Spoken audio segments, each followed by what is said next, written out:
Un convoi sous très haute sécurité. Dans ces camions frigorifiques, les tout premiers vaccins reçus au Maroc vendredi soir.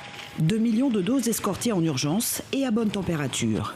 Depuis des mois, le Maroc prépare cette opération avec des exercices de simulation grandeur nature.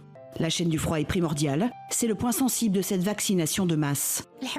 Avec une campagne de sensibilisation dans les médias, le gouvernement rassure.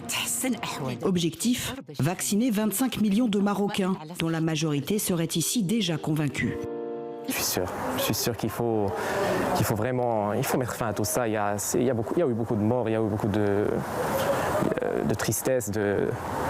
Donc si ça peut mettre fin à tout ça, je suis preneur. Allô, les cas Corona. La prise de rendez-vous vient d'être lancée, elle aussi expliquée au grand public, vidéo à l'appui.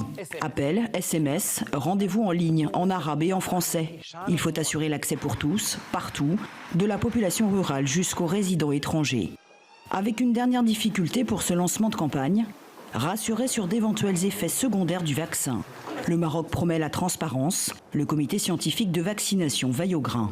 Peut-être qu'il y aura des effets indésirables qui vont plus ou moins apparaître et il faudra une pharmacovigilance pour expliquer tout ça.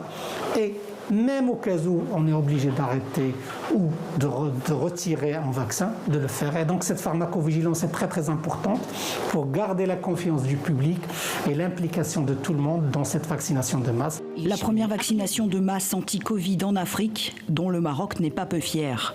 Le pays espère 60% d'immunité collective début mai.